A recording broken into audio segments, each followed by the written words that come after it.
Hello, hello. Welcome back to RSQ. We're here with Ezra Snukal, and we are here to discuss his book, Barnaby Stump and the Soul Thief. So, Ezra, you want to jump in and give us a quick blurb? Who should buy your book? Why should they buy your book? And what's your book about? What's the meat and potatoes of your book? All right, we're getting right in there. What's the sales pitch? Barnaby Stump and the Soul Thief sales pitch. It's Percy Jackson meets Pirates of the Caribbean. I'd say upper middle grade, lower YA, and it's for young adult fans, within that age group who are looking for another thrilling adventure with the same essence of world building as Harry Potter, Percy Jackson, who want some action, some mystery, maybe even a little horror in their stories. And it's for the older fan as well, who grew up with that kind of story and, wants a palate cleanser, wants a little easy story that captures that same kind of magic they had in those stories they read while growing up. And they can have a total blast reading it as well. Curtis and I usually have a thing about I was just gonna say this. Same brain. We usually have a thing with people who are like, this, if you're a fan of like Avatar, The Last Airbender, and like Harry Potter, read my book. Or if you're a fan of like Red Rising, Dungeon Crawler Carl, read my book. And so normally when people say that, we're like, it's a mixed bag, because if you go in looking for that and you get let down, you're like, that's not how I describe it. But that's but 100%. But your book, I really do think that comparing it to Percy Jackson is a really great example, because it felt a lot like that I read Percy Jackson when I was younger and when I was older for a reread, and it held up great. And it felt like that reading your book too. I was like, this is like a really fun adventure that's perfect for the intended audience. It's not like too juvenile. It's not too mature. And a lot of the time, especially with indie reads, we often encounter like themes that don't quite know if they're YA or if they're adult or if they're like for kids. Your book was like really clear across the board. It was really enjoyable. Comparing to Percy Jackson feels like a great way to describe it. I was a big fan of it. I hate that we have the same brain, because every time you're like about to finish, I'm like, oh, I'm going to say this next part and like build off it. And then you say what I'm going to say. Piggybacking off of that, I feel like something that you do or have done just now really well that almost none of the other authors we have done, with a select few, is being able to describe your book accurately for, what it is, using comparisons like Percy Jackson, and Pirates of the Caribbean, and also like your intended audience. Because I don't want to say a lot, some of the books that we've read and the authors have messaged us, hey, this is what it's about, blah, blah, blah. Or through interviews have been like, hey, this is like an adult fantasy. This is what it's about. People have compared it to blah, blah, blah, blah, blah. And the comparisons, I feel like, just try to get us into it to read it, and they don't make sense. And they're shooting for, I want like this to be an adult book, or I want this to be a YA book, and it just doesn't match it. How you describe your book is perfect for it, because it really is. That's the intended audience, and it felt nostalgic for me to read. I read it in one sitting. I read it in one day. And it was super nostalgic for me. That means the world. It was a really good read. And like you said, it's for a younger audience. But even for me, I'm like, this was, something I got something out of too, that eventually I'll be able to read. My daughter's only 1 year old. She's not reading anything. I think I'm going to pass it to my 7-year-old. My 7-year-old's a big reader, and I'd love it. He's been reading and listening to Harry Potter, so I'm gonna have him read it. I want the full review. That's like, that's as peak of a review that I can get. And y'all are great, but if I can get more of these reviews from, the younger readers, then that's like, okay, mission accomplished. We've hit, a main target segment of my book. And I think you guys nailed it. Like, I think the major difference between these authors and myself, and not trying to, badmouth into these authors, but I think that sometimes people only come up with the comparisons after they write the book. It's their marketing strategy. It's how do I get people to, like you said, to pick up my book? How do I get people to kind of see what kind of story I've created? Whereas with my book, I could be completely honest. Like, my goal in the beginning was like, hey, and this is kind of how I came up with the idea. It was just like an epiphany. I was reading, I used to read the Harry Potters once a year in high school. It was like kind of a tradition. I think I've read them at least 7 or 8 times. And it was during one of those rounds where I was also binging the Pirates of the Caribbean movies. I love those so much. Kind of that overlap, the best. And literally in between, it was almost like a business idea. It was like, how come no one's done a book about pirates with this kind of, world building, this kind of storytelling. And from there it was like, okay, like, I love both of these genres.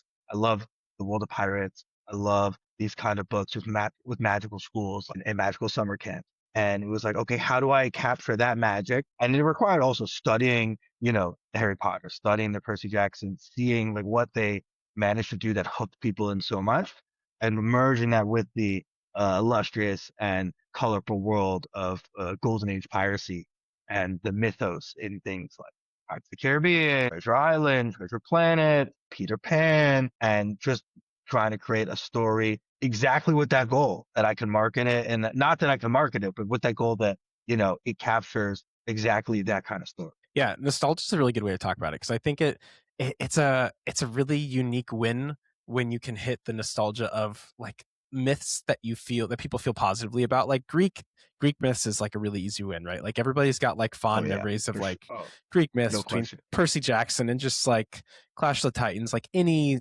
pick I and love the choose, right? mug. I What's have on the to mug? bring my bookish mug out there. Gotta represent. Got a great mug here. Respect. I'm over at A&W man myself, but Barks holds up. Barks holds up. I had an A&W earlier today, so I'm making my way around the block. But I think Curtis, what it's are you drinking? That looked like blood. I'm a vampire. It's almost a 1 a.m. vodka here, so I'm cran. drinking my blood. It's a vodka Uh, cranberry. Yeah, I'm having a Vodka little cocktail cranberry. on Saturday night. Yep. Love it. Love it. And Love it. a couple pretzels too Let's on the Yeah, go. side. I feel like it's worth calling out that the time zone is that it's 9:45 here. I'm just sitting down at my computer for Friday night or Saturday night to hang out, Yeah. and Curtis is like, it's almost 1 a.m. there, and he's like running on vodka cran energy, and Ezra's Let's it's go. almost 7, and he's like, I'm just 7 a.m. and he's just starting his Sunday morning. 100%. Got my Listen, morning tea. books bring people together all over the world. Absolutely. I do want to jump into something you said though. You said that you like studying Harry Potter and different things like that. Is there anything like for this book that like specifically you had to like research a bunch about? Like I don't know anything A about like ton. super popular pirates like, Blackbeard, or there was a couple others, popular ones that you mentioned. What did you have to like dive into the most, or did you find the most surprising that you're like, I actually don't know anything about this? Ton. I think that like, when I started writing it first, it was kind of just for fun to see like where this can go. And then when I realized like, okay, the story has the potential, and like, the people I was showing it to were like, this ain't half bad. I was like, okay, we can try taking this for serious now. We can try taking this a little more seriously. And then I was like, okay, but to do so, I'm going to have to research. And obviously, I wanted to know my facts in terms of the world of pirates. I really wanted to know the history as best as I could, and not just base it off of like Pirates of the Caribbean. So I read several books. The most notable of all it's titled Raiders and Rebels. It's written by a man named Frank Sherry. Incredible read. I would recommend it even for someone who doesn't want to just read it for research purposes. It reads like a novel, and it takes you through basically the decades of piracy prior to the American Revolution, which features such colorful characters. It's Blackbeard, Bartholomew Roberts, Captain Kidd, and so on. All the famous ones that you may have heard of, and really just discusses everything from like, the politics, why someone would become a pirate, what was life like on a crew, where were the main pirate HQs, like, and I learned like crazy stuff, things that obviously impacted this book and will impact, the next couple that I plan on writing. Um, but like, some things that I can recall just blowing my mind. I mean, first of all, everyone knows the kind of like Pirates of the Caribbean, that was kind of their shtick, the Caribbean. Before the Caribbean, they were actually uh, really based around Southern Africa, especially like Madagascar. Like Madagascar was actually known as like the first, pirate colony, if you want to call it that way. They had like their own pirate governor, and that was because they were going to India to basically raid like the Mughals' fleet, who had the silks, the spices, and rich jewels. And so they would basically do this route where they'd go around, South Africa and Madagascar, go up to, the Indian Ocean, and then come back into the New World and sell whatever loot they managed to acquire. And what happened at the time was the East India Trading Company, which is actually a real thing, not just the bad guys in Pirates of the Caribbean. There we go. They were getting threats from the Indians, like we're gonna cut off trade with you guys if you don't deal with this. And so they basically had to go down to Africa to kind of not wipe them out, but kind of just like get them out of there, and then also wipe them out. And so then as a result, when they're like, oh, the pirate community or the pirate the pirate crews at the time, like, all right, what do we do next? That's when they moved to the Caribbean. That's when the Pirates of the Caribbean really became established and really found as much success in those waters. Wow. I know nothing about pirates. Yeah, and I love Pirates of the Caribbean, and I've always loved it. And I'm like, man, I think I need to go read that book that you were just referencing. Bro, there's so much stuff. I mean, did you know the pirates were democratic? I mean, not like, not only did they vote on basically everything, but one of the main, they were like, again, I don't want to like shade America, but they were like the first revolutionists before the revolution. Like they were trying to say, F the monarchy, you guys are controlling all trade.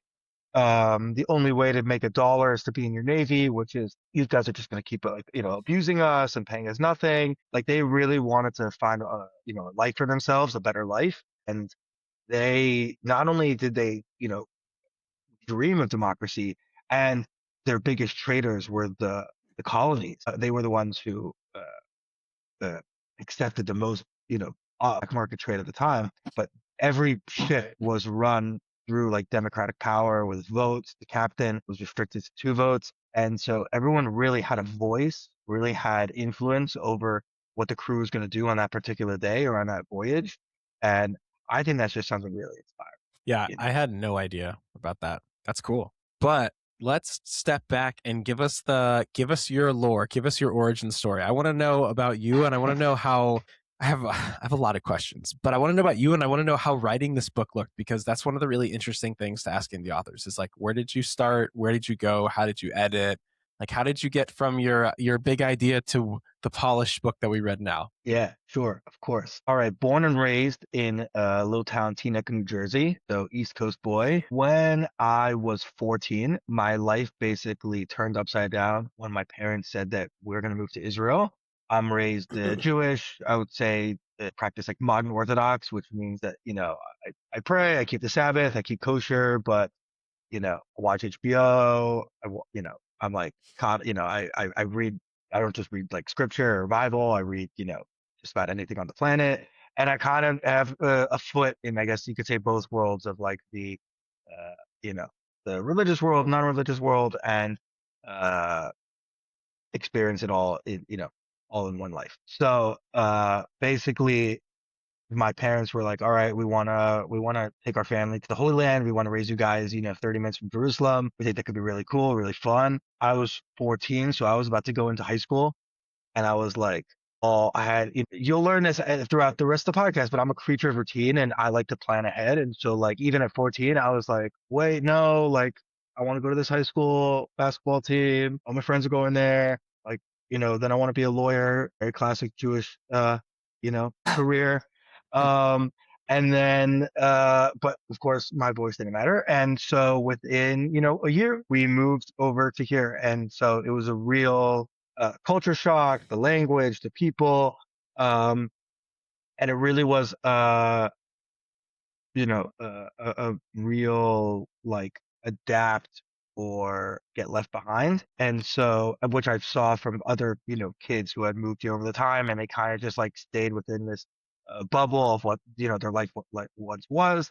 And I was like, I don't want that. So I really like embraced head on the culture and the social atmosphere here and what life was like here. And thank God, like, I excelled and, otherwise been here ever since. Met my wife here. We live now in Tel Aviv, 6 minutes from the beach. I really can't complain. And so that, I would say that life shifting moment really inspired the character in the book. But as for the story itself, like I said, lifetime reader. I think I was in 6th grade when I was, started to really begin to think about how cool it would be to have a book with my name on the shelf. And of course, it doesn't just work like that. You don't just like snap your fingers and there you go, you have to have a book. You have to have an idea. And the idea only came a few years later when, like I said, watching was reading the Harry Potters and watching Pirates of the Caribbean around the same time. And it really just hit me like an epiphany. Like, how come no one's done a Harry Potter kind of book, a Percy Jackson kind of book, Pirates, such a beloved market, such a beloved genre. I mean, the movies obviously did so well, the Pirates of the Caribbean movies. And so I thought that there would definitely be a market, there'd definitely be an interest in that kind of story. And yeah, started writing when I want to say 16. And in the beginning it was absolute crap. It was, it was shite. There was magic. There was wands. There was a whole different, there's a whole different structure to all of this. Multiple revisions later, I showed it to a friend of mine who's is kind of like a writing mentor to me. She's published some books herself, and she said, this is not half bad if you really sit on it and clean it up and revise it. This could really turn into something special. And a lot of people feel at that stage where like, okay, I don't know if I have the time. I don't know if I want to put in the work. For me, it was like, no, wait, that's like incredible affirmation and confirmation that I could do this. And I just, pushed and rewrote and improved and thought through and revised for years. Honestly, I think I would have just kept revising, but my wife was like, "Listen, the story's great. You're just gonna keep doing this forever. Like, publish the damn book." And I was like, "All right." So we put the work in. We found we tried querying to agents for a little while. I would say successful but unsuccessful. Like, I had agents asking about the book and wanting full submissions, and I had one or two asking for full manuscript. According to what I researched online, only like 3% of authors that submit get that.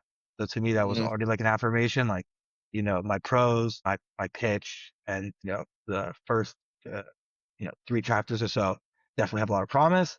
But then I realized after a time, okay, like, it's no, it's been long enough. No need to wait around much more. So we started self-publishing it out, found an editor on Reedsy, a book, the jacket design company, worked with them.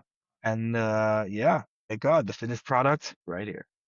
Did you have a positive experience with like the whole process of like getting it edited, and like when you found that, you say you went and found an editor, and was that a positive experience? Because we hear we just hear such mixed things, especially in the indie community, about like either like, I found a great editor, or like I paid someone and they didn't give me any good feedback and they just wasted my time. LK Winter with Engineers Mechanic, when we interviewed them, had really tough time with their editorial process from what they were saying. So I think, and this is, shout out Reedsy. They really only have professionals on their platform. And so you really get to look and see, the experience of these editors, the books they've worked on.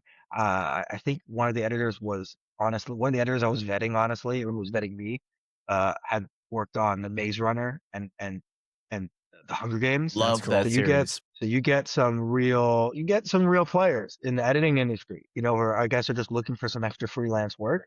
The editor of mine had worked, I think, at one or two of the big four companies. She had a degree in English literature and English writing. So, came from very just like professional background. Very professional She's background. Got the credentials. Yeah. Yeah. She had the credentials, and she also gave me a sample piece of her work. Like, she took the first chapter of my book and showed me how she would edit it, and I really liked the style she got. So I kind of knew the product I was getting before I bought it. And most of all, she wasn't mind-blowingly pocket emptying expensive. I expressed, I'm an indie author. This is the first time I'm doing this. I don't have the biggest budget, but I am very enthusiastic about working with the likes of you. And she felt the same. We had a very kinetic energy and mutual admiration for the craft. And yeah, I think overall, okay. Oh, we just got a siren warning.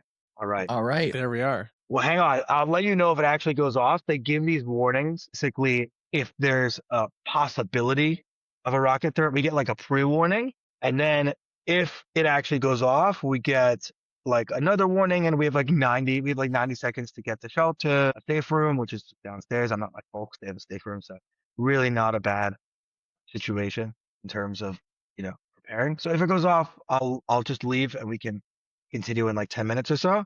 Yeah. We've got we right. can pause this. Yeah, whatever we got to do. Just let us know. Sick. Yeah, not a problem at all. So anyways, yeah, great experience with the editor. Think my only take back is I thought I'd gotten a good price, but after speaking to more authors, I think uh Reedsy is still a bit more expensive than, some of the other alternative options. But you're getting quality. You're not. You know that what you're getting on Reedsy is someone who's had years of experience in the industry. So I think next book before going back there, I've had the likes of speaking to amazing authors and upcoming authors like Jordy, and people have been vouching different editors that they've worked with, and had such a great experience with them. So I definitely think before going back to Reedsy, I would like to see if any of those potential editors could be a nice fit for upcoming books. But overall, yeah, definitely a great experience for the first time around. Really got to feel what it was like working with an editor, and very grateful for that. Did you feel like I was gonna say it was incredible how like I think Dakota said earlier, how polished like the book feels. Like sometimes you have an indie book that either we're sent or something, and it's a passion project of somebody's, and it reads like a passion project. Like it hasn't gone through the processes. It hasn't you can tell the love is there, but there's either structure issues or there needs to be some sort of like other people helping out along the way, or different like refinements and stuff like that. But if this felt like this felt like it was something you just pick off the shelf, like off Thank you. any store that's been there. And even from like, I love the cover, the story itself too. I just, there wasn't any point where I was like, oh, like I wish this was this or this. I was just reading it as it was. I'm like, it's a book, which sounds dumb, but at the same time, in this world, it could be something, it could be anything in the, but this felt traditional. So I was happy with this. Yeah, impressed. Thank you. Thank you. I really appreciate that. That really means the world to me. Getting praise like that and getting affirmation like that on the book. I really think it just comes with the amount of revision and the amount of polish that I put into it before publishing. I think that really I like you said, I wanted it to come off when I realized, especially that it was going indie and that I wasn't going to have another set of eyes from like a publishing house on it. I knew that it needed to stand up against these big names, and I wasn't going to get that help elsewhere.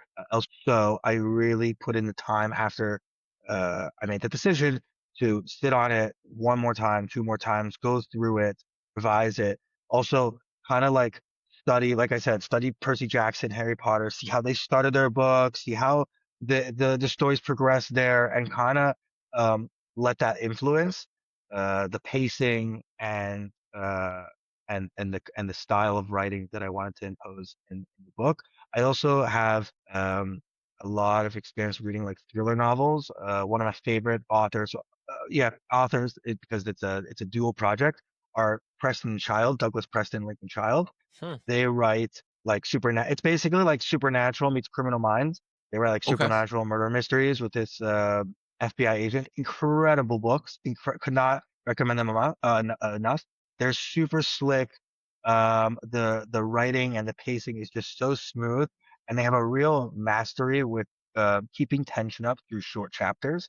And so, also as a reader, you feel more accomplished reading short chapters than long chapters, right? Because you could see like, wow, I've read 30 chapters. I must be reading a lot. Each chapter is like 8 pages.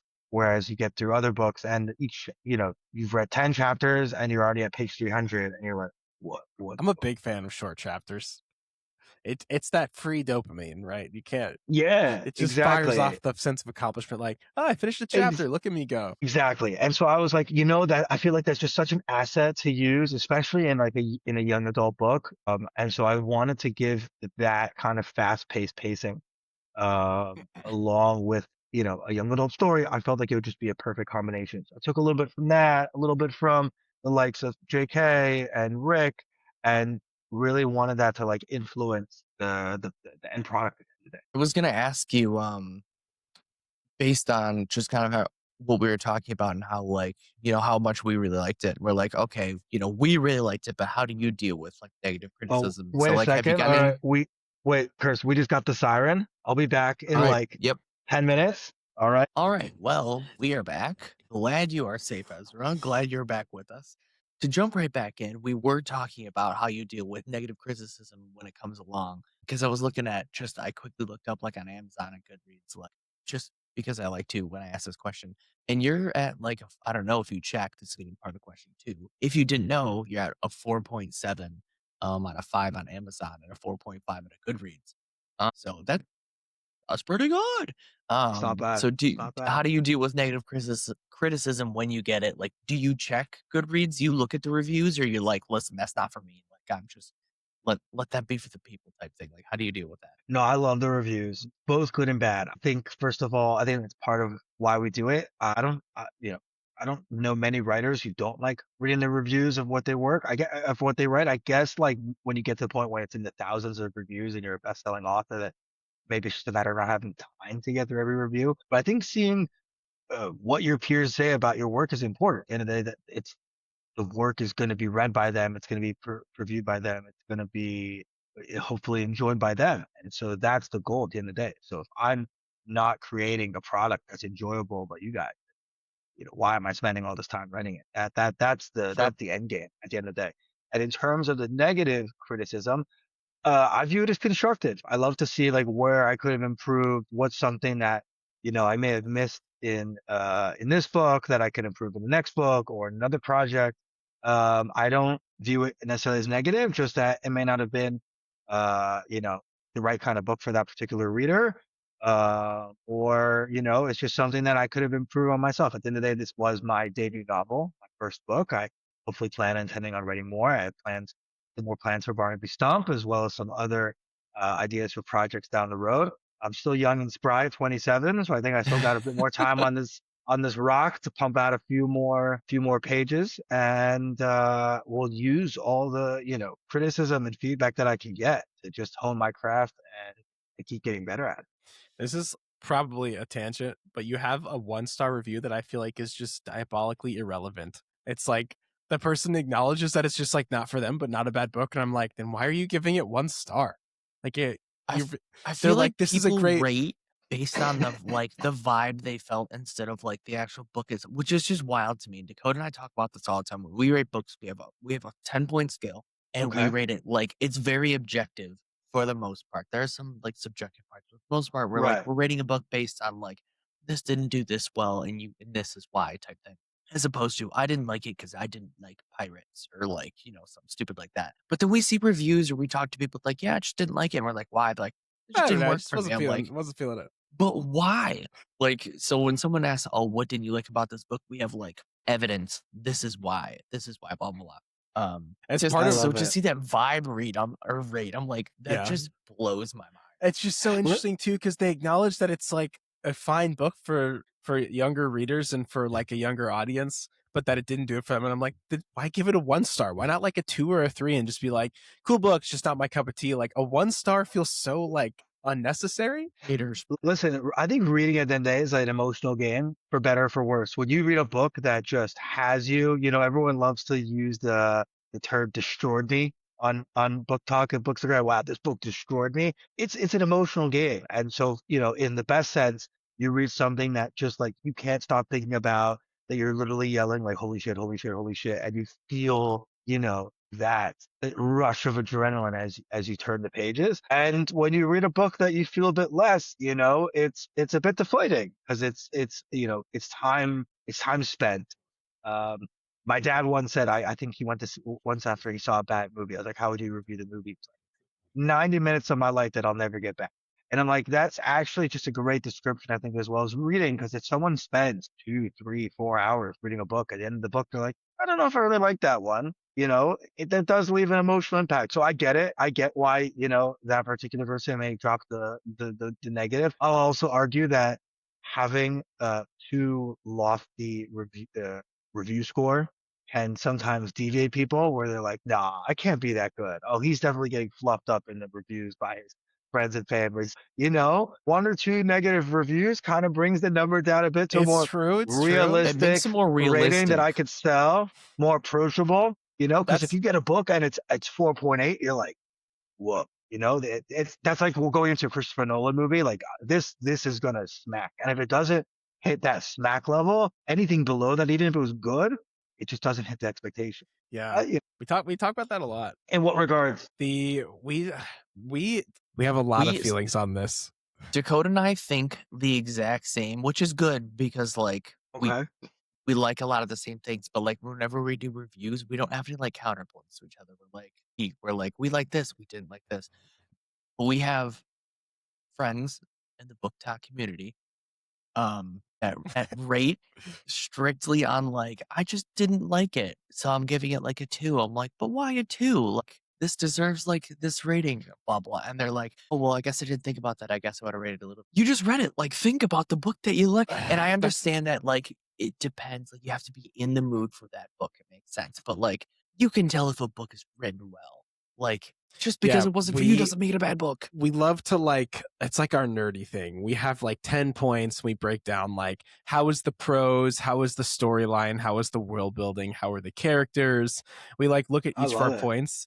And that's generally what we do for our long form reviews of every book is like we talk through the categories and see how it does. But then we also have like, we know a lot of bookstagrammers, book talkers that say that you have to give indies 5 stars or you hate them and you're not supporting them. And I just don't agree with that. Like, I think that I understand for the marketing that like sometimes it's hard for them to get out if you're not giving it like a 5-star review, but it's like you said, if we go look at a Goodreads page and it's all like 50, it's like 55 stars. It's like, well, this is like how, like, what's the real review on this book? Because clearly it's like friends and family and like people who were just giving it 5 stars to help get it out there, which is great. But it's like, it's kind of hard to understand like what the book's actually. No, rated. I get it. I think like, okay, so to split it into 2, I think in terms of the indie books, like I get why those people say you should be giving them 4 or 5 stars. It's because especially these big platforms, it's one of these big platforms review bombs a book, like there goes a bunch of potential sales.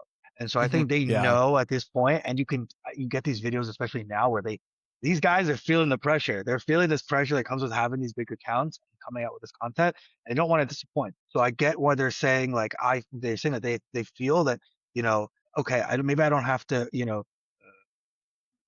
just like absolutely give it 5 stars and just shine it and talk about it nonstop, but like review bombing it with 1 star can give it more. It can have a more negative impact than if I give it like a 3-star and so they're saying that in terms of indies, you also have like you said yourself, sometimes they're passion projects, they're not always as full thought out, they don't have that massive support team behind it.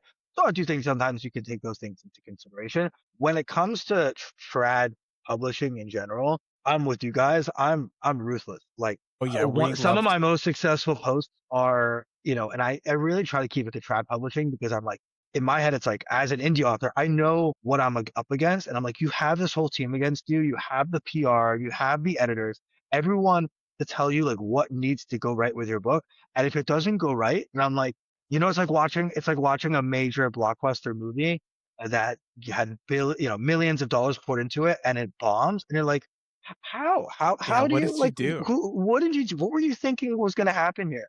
And some of my best pieces of content have been like from my hot takes or books that I call overhyped or or overrated.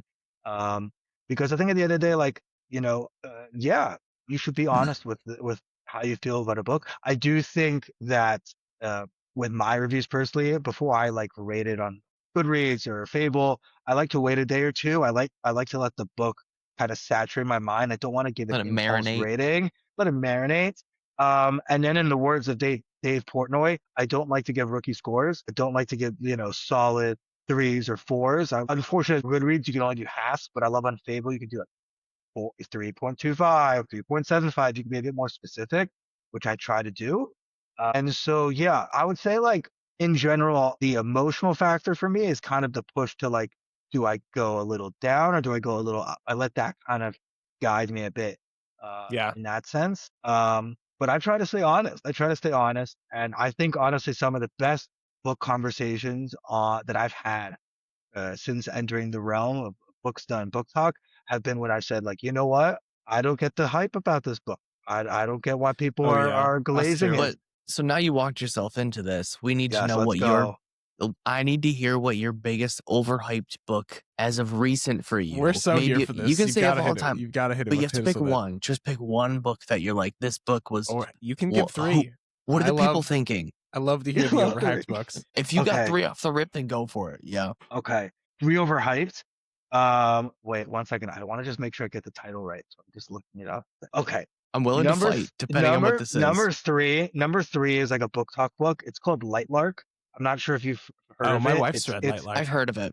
It's kind of romantasy, and it's a great example of books that associate themselves with other titles that don't reflect the actual story. It calls itself like a fantasy Hunger Games, and it's nothing like that. I was expecting like a proper battle to the death, and I just thought the characters were just poorly constructed. I thought the whole game was just, I didn't really get it. It didn't really feel like a game to me. It just felt like one long waltz.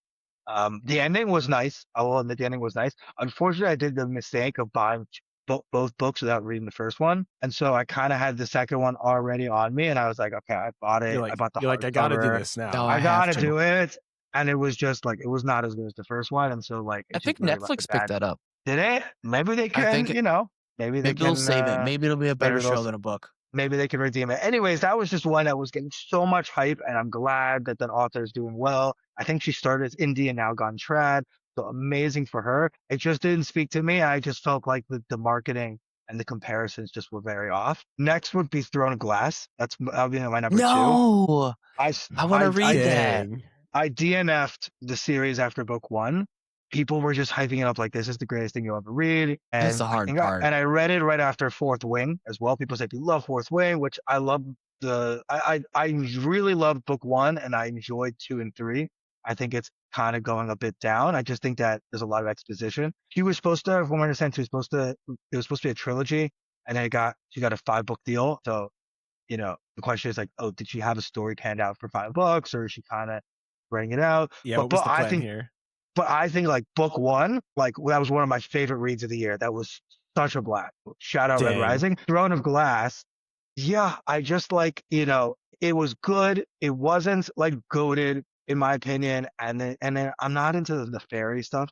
And so there's some fae and fairy stuff and like other realm things, themes that start, taking over towards the end of the book.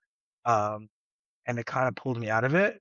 So just, again, that to me is just, it's not a bad book. I just didn't feel like it got the hype it deserves. When I talked about this on my channel, people were like, you have to give it another chance. And so I think I will at the end of the day. I think with books, it's very hard to like, it's more of an investment of your time than like a movie or a series to give it another chance. It's not another 40 minutes of your time. We're talking hours. And so it's like, I will 100% put it back on my TBR, but like, I know how much time that's going to take out of my day. And so I'd rather get through some other titles before I get to it. And one of the things we try and be really like cognizant about is what it requires to get into a book. Like when we talk about if we would or wouldn't recommend something, like Throne of Glass is one of the ones I've heard that you have to get into like the 3rd or 4th book. I've even heard people say like the 5th book before it gets good. Which is such I haven't heard that. That is such I've heard that by the way, and I got that in the comments. It's such, for me, that is such like a I did a hot take reel on this. I said a book series is not good if you have to get to like if it only gets good after 3 books in. Hashtag like, One Piece. Like I have to get through 12,000 pages to get before the stuff actually gets good. Like I just think that's just a bit of an unreasonable request from the author. I agree. I would also agree. That's one of my hot takes. Have you read Dandelion Dynasty? I have not. That's by is that it's Ken Liu. the Poppy King? No, that's Poppy War? No, that's RF Kwong, and she's sorry. Okay. She's one of my actually like arch nemesis trad authors. I slander all of her books. By the way, I just read Blood Over Brighthaven, and that also could make my overhype. I just got that today. I just picked it up off Facebook. It was Dakota just sent me a picture of that. Again, I think very well written. Very well written. That's ML Wong. Yeah. ML Wong. Very well written. I think she's a great writer, but the prose and the world just did not connect to me. When you read it, you'll see why. I don't want to slander it. Because I think it overall was a good book. Like I think I rated it like around the 4-star range, but people were like, This is the best, standalone I've read all year. This is the greatest standalone fantasy book I've read of all time. I wouldn't say it hit that level for What me. was your So most again, overhyped then? I think the most overrated book I'm of afraid. all time is Name of the Wind. Oh, I can get I on board haven't with read it this. yet. I can get on board with this. I Because support this though. We be, neither of us have read it, and both of us are now like, now again, this falls in the R.F. Kuang category of very well written. Didn't but like the actual story didn't connect with. I didn't feel like, again, I love the narrative style, that how the book is relayed and how the story is unfold, but it doesn't really go anywhere in book one. At least that's how I felt. I didn't really feel like a lot happened. I felt like it was just a lot of like laying down the structure of the world, which again, he does it beautifully.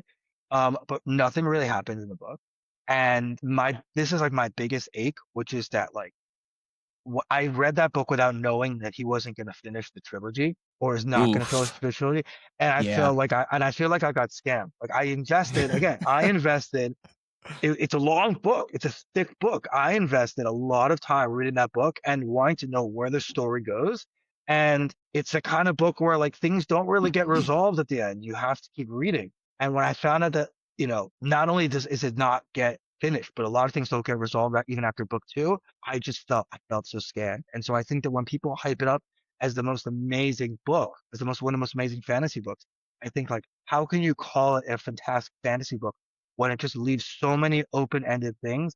I get it. The prose is amazing.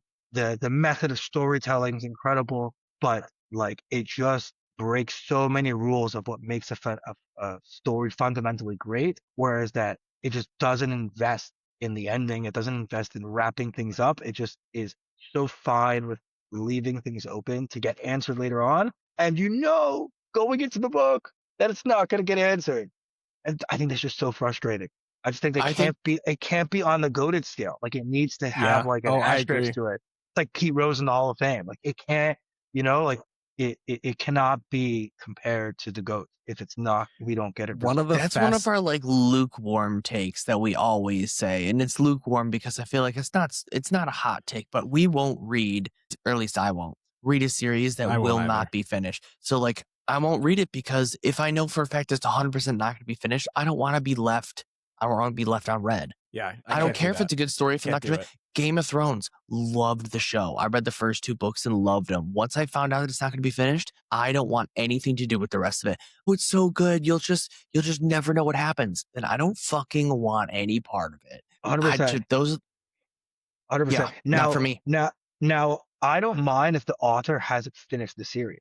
If it's still an ongoing series, by all means, I'm gonna read it. But if Agreed. the author comes out and is like, I may not finish this, it's like, why would I take that time investment, the emotional investment, and put it Mm-hmm. in there when I can, spend that time reading a series that gets finished, that gets There's closed too up. much to read. There's too much good There's stuff. there's just too much to read at the end of the day, and so I think that the people who are constantly praising and glazing Name of the Wind are just setting people up to have this perennial disappointment that they're never going to know how this well-written series gets finished. And so again, it's one of those things where, again, not a bad book, but just criminally overhyped and like needs to be in its own category because of the fact that you're just not going to get a resolved story there. One of the funniest things about Name of the Wind for us is that that Jordy is a serial DNFer, and we love to make fun of him because he It DNFs things kills me. so quick. He can tell by like the first chapter or two if he doesn't like the prose, if it's gonna feel dry to him, and he's like, I can't do this. I'm out. And so I love it. we make fun of him for being a serial DNFer, and he's like, Name of the Wind is so good. You've got to read it. It's one of the best books of all time. And we're like, it's not going to be finished. And he's like, but it's so good. It's so worth it. Also think that now I'm seeing more and more books coming with like similar prose. I can't name them off the top of my head, but it's like if you are looking for that style of read, and also in the world of fantasy, I feel like a few years back when Book Talk wasn't a thing and you didn't have this access to so many amazing recommendations, you would only get these big tier names recommended to you, like Name of the Wind, Game of Thrones, Lord of the Rings, and like that's one of the most amazing things about joining this community is I've discovered, books and the series that like I never heard of, and I feel like an idiot for never hearing about, like Red Rising. I only started reading Red Rising last year, and I'm like, and then when I saw that this was published in like 2014, I was like, where was this? Why was like no one hyping this up? How come this like again movie adaptation? I get a bit difficult, but like what is going on here? Incredible. And also people have been talking about the Sun Eater series. That's supposed to be incredible. I can't wait to get to those. Sun Eater is one of the ones I was going to mention actually when we were talking about getting into books. It like how it can be difficult to recommend. The first book of Sun Eater is you have to be really into world building because it's like 800. It's like one of the longest ones, and it's a lot of world building. And I liked it. A lot of people think it's dry, and I think the rest of the series is phenomenal.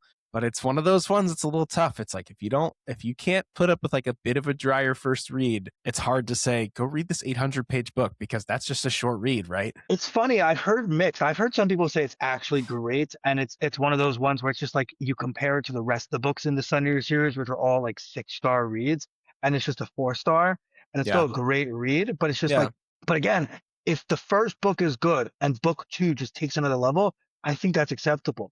My issue is like when you have 2, 3 mediocre books, 3 stars, maybe a 4-star, and only at like book 4 or 5 it takes off, and people are like, "Wow, this is a goated series." No, it's not. The second half of the series is goated. The first half of the series is a bit of a chore, and I think that's totally fine to say. And honestly, better to say that. Better to give people a heads up, like just so you know, the first 3 books not the greatest. So if you have the patience and the time to get through those books, the payoff will be even more incredible. Don't hype it up for the first second because otherwise people are going to be expecting the payoff. 100%, 100%. That's how I felt about he was an indie author. AP Beswick wrote the Levanthria series. He's from the UK. I see those all over the place. So he's a great marketer. I read him, and the first couple books are tough to get through. They're very like there's a lot missing. They're short books, like they're very, very thin, and they have like such potential, but I feel like they really dropped the ball. Like there's a lot missing. But there's like 9 of them. And like the back half, when they all come together, are decent, but they're not like they don't justify the beginning part. And that was one of like the first like indie series there. But I'm like, I always see so much hype about this. I'm so excited. And then it was like it's marketed as like this big Avengers, everybody comes together. I'm like, they do, but it wasn't. I read 9 of your books, man. It just wasn't for me. And it again could have just not been for me, but as like an objective standpoint, they're worth like a decent chunk of things missing that should have been there. So I was like, damn, this is a bummer. I get that. I think transparency, the more transparency, the better. I think, obviously, in supporting indie authors, it's okay to be a little less transparent, just because that you have a bit more power in terms of affecting their sales. And I think that that's also really cool that that you can actually support these authors. Whereas like trad, you just read their book and they're like, I don't, I'm doing fine on my own. But with these indie authors, you can really cultivate a relationship with and really help them promote their book, get the sales out. I really help take their author career to the next level. And so I do think that people have to be a bit wary, a bit more wary in terms of the content that they release in terms of the authors. Yeah. But I think with trad, like again, especially the bestseller, I view these guys as like untouchable. Like George R. R. Martin does not care about the trolls. He is sitting in his New Mexico, castle, his Winterfell. Well, I would say like Desertfell, I guess, because he's in New Mexico. And he doesn't care. He doesn't care how many readers he pisses off with a kill or not. That he's achieved that status as a writer to not give a crap. And I think that that's incredible. I think it also allows sometimes these authors to, when they don't have to worry about annoying readers, bothering readers, they can take more artistic gambles, like with Throne of Glass, or with Sun Eater, where I'm going to invest heavily in the world building in book 1 or book 2 because I know the payoffs could be so much better. An indie author who needs, readers from day one may not be able to take that leap, in their first book. And so I think that with that privilege comes as well the privilege for the reader to critique more heavily. Whereas with the indie author, because they don't necessarily have that privilege and they kind of are playing minor league ball against major league ball players, as a result, I feel like the critics have to be a little more aware of And when that's they're talking their book. and that's something we talk about behind the scenes a lot, is like, and we're generally like, we're generally really polite with indie authors and like really honest with them, and we don't ever, the only time we'll release like a video is if it's like, here's like what we had a hard time with, other than that, like really enjoyed this part of it, but like this part of it didn't quite do it for us. But the trad published authors, like, love to tear them down. Love to, like, specifically Catabasis and Babel. Those were two books that I was like, I can't. These books are written like out of my three from recent reads, Catabasis, Babel, and Three Body Problem are ones that are like, you guys have the full teams, you've gotten the full editing, and this is what you did. Like, nobody, you're not telling me that you had an editor that said, this is perfect, release it as is. Like, that didn't happen. So one of my biggest buddies on Bookstagram is Bookshelf Ty. I don't know if you've seen his videos. Ty, Yeah. great guy, love this stuff. And he was reading Babel around the time when he read my book, and he was like, "This is so heavy. I feel like it's making me feel like I'm just like not intelligent." Again, I haven't read it myself, but then he decided that was a good time to try to slip in my book in between, and that's when he came up to me. He's like, "Bro, this, you have to market this as like a slump buster. It's like a palate cleanser between heavy books. Like, you have so many of readers like us reading these tomes that can be so dry and so overwhelming, and coming out of one of those, we're just going to need something easy, something fun to get us back into that routine. And this is the perfect example of a kind of story that would fit that mold. Well, and it really speaks to your book too, because it's like, your book is like, people always say like, oh, it's a palate cleanser. And some people like say that as like a negative thing. Like, oh, you'll breeze through this. Like, it's like just something you can like, tide you over till like the next big thing. But like, your book is like one of those where it's like, you say, oh, it's a palate cleanser, as like, you're gonna like 100% enjoy it. And you're gonna really have a good time in the book that you're reading. Which, some of these books I feel like that people recommend, they're like, oh, you have to read this because you'll learn about this and this will change your perspective on this and blah, blah, blah. And it's like, I don't want to, reading is about, like, at the crux of it, reading is about enjoyment. Like, at least in like, the genres that I'm reading, like fantasy, sci-fi, like those types of things.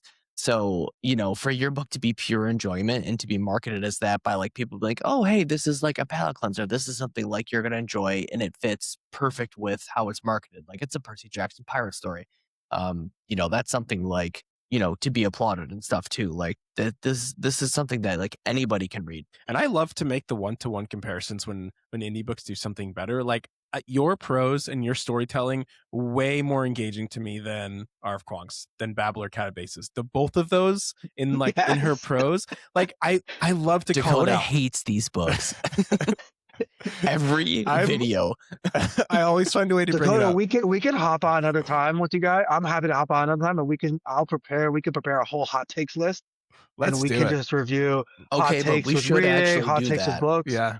We could do this. 100%. We can get Jordy on as well to just sit there, time up to a chair, and just let him take it all to see how much. I know Jordy might watch this, so I'm going to say that Jordy's hot take is going to be finishing a book. I love it. I'm going to have to clip this specifically for him. Yes. Tag him as well. But just to jump in, first of all, thank you again for the praise. I really appreciate it.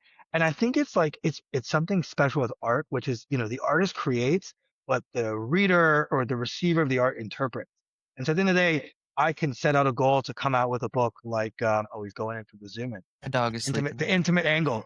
I wasn't sure what we were going to see here, so I was just waiting to see what's happening. My camera has like an auto detect feature, so like it'll follow my face. I keep turning it off, but it keeps turning itself back on. So like when I went down to like show the dog, it's like, oh, we don't want to lose your face. So it kept like freaking out. It's a cool feature, except stay off, damn it. I turned you off. So just going back to what I was saying, I think like the artist creates and the receiver of the art interprets, right? They receive the art, whether it's a book, a film, a song, and they kind of say like, they kind of are the judges of how this fits into their day-to-day life, how this fits into their reading, into their reading schedule, how does this fit into their music playlist, right? I don't think the artist, sometimes they do, but I don't think the artist always says like, the musician knows, well, this is going to be a feel-good song. I think a lot of times they might write a song and will be like, to be honest, I wrote this to my kids, but like, if you find this feel-good and a pick-me-up, by all means. And so I think like like you said, I set out with the goal to write a Percy Jackson-esque story within a pirate world. Um, but I've been getting more and more of this palate cleanser trope in terms of the story that like I find it very positive, and I'm like, why not? I'll ride that train all day long. If people are calling this a palate cleanser between the big books, then let's sell it that way. Let's market that way. Like, hey, you just finished R.F. Kuang and you just need to chill on the couch and read something fun. And this is a true story, you have a 6 hour flight and you don't feel like reading something heavy, got my book and, have a nice time. And you might even finish it within one sitting. Yeah, exactly. This is a very good, like you said, it's like you're doing very well, I feel like, in the whole marketing aspect of like ride the tide, where you're like, listen, this is how I'm being marketed. I don't hate it. Let's just go with it type thing. Yeah, Where you didn't absolutely. think that's maybe not in the beginning you thought you would be, but we're here now and it's working. So let's do it. Yeah, and And I think that's it's like super important to do. it's like we said in the very beginning too. Your book is perfectly marketed for what it is. It doesn't try to be what it's not. It doesn't try to say like it's perfectly hits the nail on the head for exactly what it is. Exactly the 100%. themes, exactly the goal. You've done a really good job of saying this is what my book is, and it's like we read it and it's like that's what the book is. It's not like trying to just suck us in for something different. So that's a win. 100%. I appreciate it. Thank you so I much. do want to know too, and this is kind of diving into a little bit more specifics of the book. Yeah. That we start off with like fencing, right? Is this something that are you a fencer yourself, or are you just very into fencing? Did you just like listen? I got to segue somehow this child into getting into piracy, fencing, swords. Let's do it. Like how did we get here? Good question. So I actually took up fencing for about a year or two in my youth. I think it was in 6th or 7th grade. They opened up a fencing club in my county in New Jersey. And it was also around the time when I was really getting into watching the Pirates of the Caribbean. And so I was like, oh, let's go. Are you kidding me? Let's go. And it also counted as like PE like minutes. I think we had to like, record like, some PE clubs outside of school. And so I was like, oh, again, I love sports. I'm very athletic, but it was like, it was like off season. And so I was like, yeah, by all means, let's play another sport. Let's get into this. And not to brag, but I was pretty good. I came in second place in my age group in like a county tournament in foil fencing. And so, that kind of stayed with me. It was just a really cool life experience to compete in sword fighting. Um, and so when I started writing the book, it was a mix of both. It was a mix of, this could be a really cool thing to apply. I don't think anyone's really had a character who's uh played in, fencing. I don't know if played is the right word, but who's, has a Like fencing proficient? career. Yeah, who's proficient in fencing. And I think it also added to the skills. Like I wanted him not to be inept with the story, but I wanted him to have, some sword fighting abilities to school. I thought that would be also cool if like, you know, you have these kids showing up and no one knows how to use a sword. I think I mentioned that in the tryouts where this kid literally like tries to swipe and the sword goes flying into the crowd and Hmm. everyone's like, what the heck? Don't give these kids swords. They don't know what they're doing yet. And he gets up there and totally just holds his own and just performs an incredible feat of swordsmanship.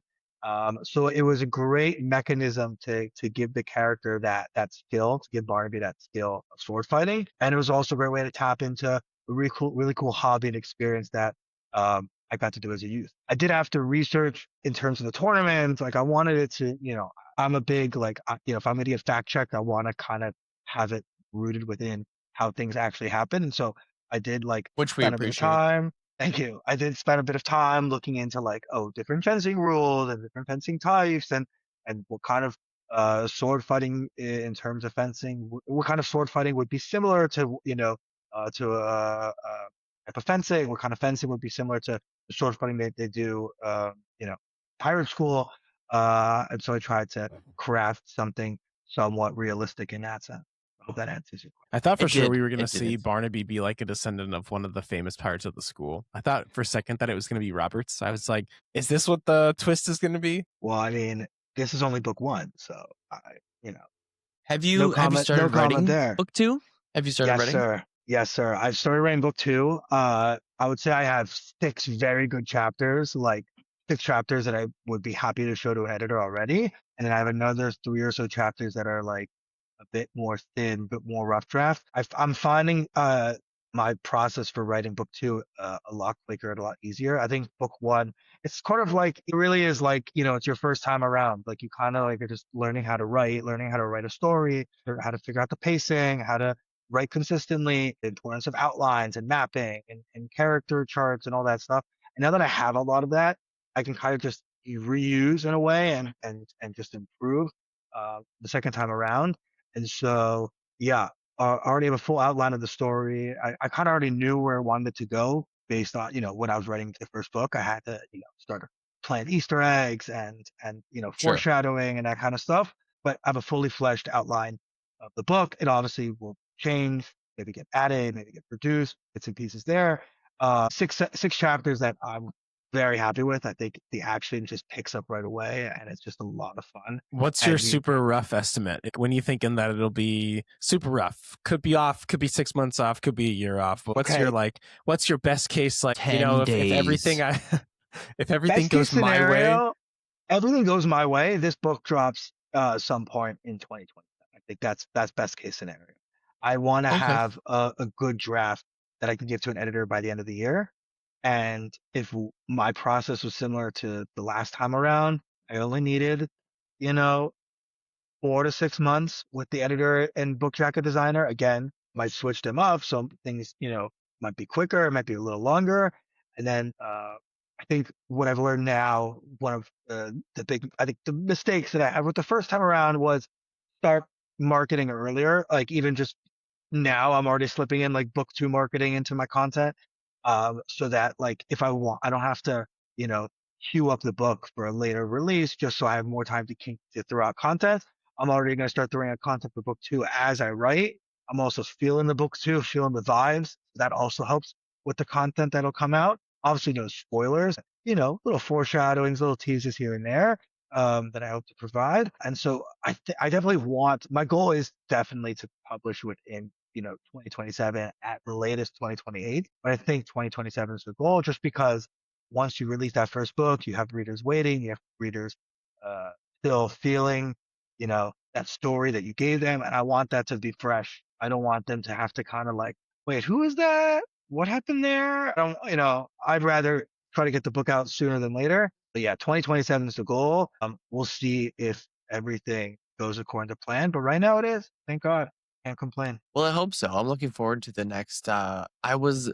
The book ended like right before the epilogue, and I'm like, I have like a couple of questions. I was like, damn, I hope we get to see this in the next book. And then there's the epilogue, and then that was where all the information was. I'm like, this hoe bag put it in the epilogue, and now I have to wait for the next damn book. I was like, I didn't think we were gonna get it. I was a little disappointed, to be honest. And then the epilogue came. I'm like, you son of a bitch. Yes. So going back to what we talked about earlier, these authors, Preston and Child, their first book, which again, you guys have to read. I don't know if like murder mysteries are your vibes, but this book is incredible. They actually made a horror movie based off of it, so it's a lot of horror elements.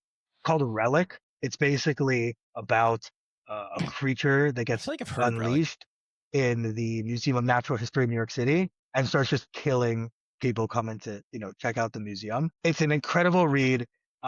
It's a little slow because it's their first book in the series, but once it picks up, it's such a ride. And they do this incredible thing where they explain a ton of what happens, but you're left, like with Curtis, you're left with so many damn questions. You're like, what? They're just gonna leave me wondering. And then they drop this epilogue that you're like, holy shit. Like you are shaking after reading that stuff. And I read that and I was like, that's one of the cool things about being an author. Is like I read that and I was like, I want to try and execute this. Like, I want to execute this. I could do this. I could do this where again, don't want to leave too many questions, want things answered, but like if I could just like save a few extra things for like an epilogue and just drop a bomb at the end of the book. Not only does I think it ends, not always I think to leave readers with like a better taste in their mouths, but it just builds up the hype for book 2. I've been getting a lot of feedback. Douglas Preston? Yeah, Douglas Preston and Lincoln Child. He's actually Lee Child's brother. His brother wrote the Reacher series. Okay. All right. Yeah, I'm looking them up right now as you were talking. I'm like, their books are incredible. The first book's a bit chunky. It's so good, and it's like it's it's gory and brutal, and like these, you have kids getting ripped to shreds just going on their field trip to the Museum of Natural History. It is Spoilers, such damn. such a fun read. Oh, that is no spoilers. Such a fun read. Um, it's really like Jurassic Park meets Criminal Minds meets Stop adding things to my Supernatural TBR. You in New should York get City. Haley to. You should get Haley to vet this one for us. So my wife's name's Haley. Okay. I don't think I don't think she's big into like the horror aspect. She likes like the thriller, Like the and murder murder mystery. but Yeah, I it's don't. not a Harlan If Coben. kids are getting ripped apart, I don't think that it'll be up her alley. You don't think But it'll be her thing? I will for No, sure ask her. y'all, it's a palate cleanser. You know what? It's such a change of pace from like the fantasy and sci-fi you guys are reading that if you need a book to like pivot, it's so much fun. And the other books are incredible. I mean, there's Still Life with the Crows. I think that takes place in like a little farm town in Missouri where Man, Missouri. You're getting us invested here. farmers are getting butchered up.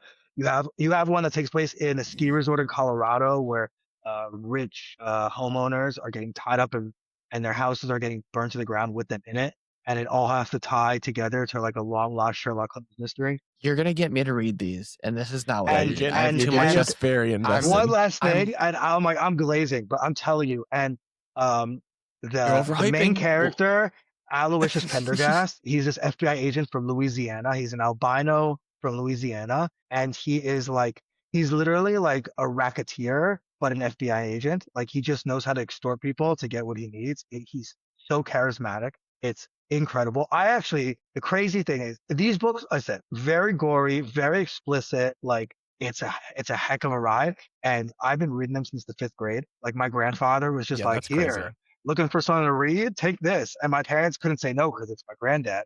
And I remember coming back to school like after like a Passover break, and we had to submit books for book report. And I think I submitted Relic, and the teachers took the books to like look them up, skim through them for a day or so, and I get the book back, and she looks at me, she's like, "What? Who gave you this?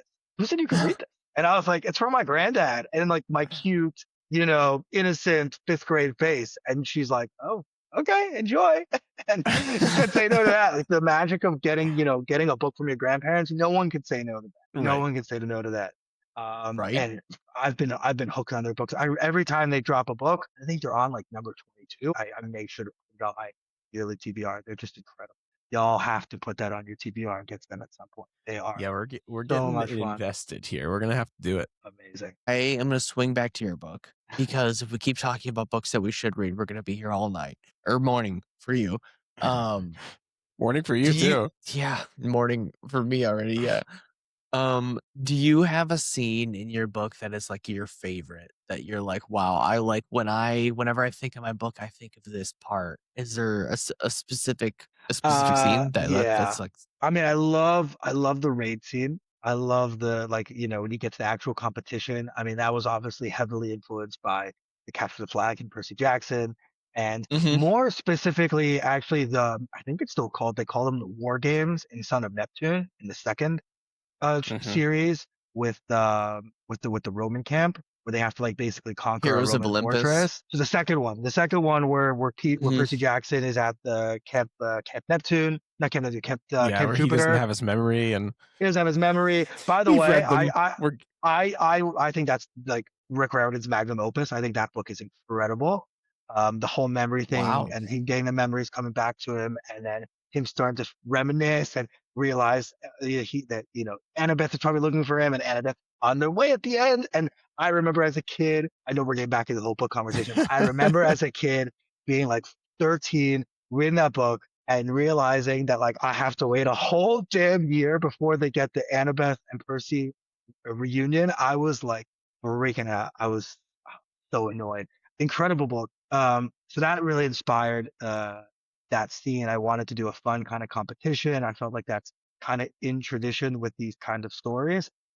sure. And so I had a lot of fun reading it. I really like choreographed it. I try to like choreograph my fight scenes where I try to I almost like write down or like even doodle a bit. Like, okay, like they're gonna make this slash, and they're gonna parry, and they're gonna do a lunge. And so I really wanted to try and have like a really flowing battle scene uh, on these ships and have some fun dialogue. And that was just such a fun scene to write and to edit and just always go back to. I love the scene with Jefferson on the boat when he's possessed and Barnaby is like trying to escape. I thought that was also a great twist because, like, again, usually with these books, and this is where I wanted to kind of set myself a bit apart, is that the protagonist falls in love with the world. And I kind of wanted my protagonist, amazing as the world to be, still have that agenda of like being a realist. Get me like, out. I gotta get home. I have my grandma at home. She probably thinks I'm dead. Like I have to get home. And I kind of wanted, and I thought having that, like, he goes through all these amazing experiences, but his mind is still like, no, I'm going home. I'm going home.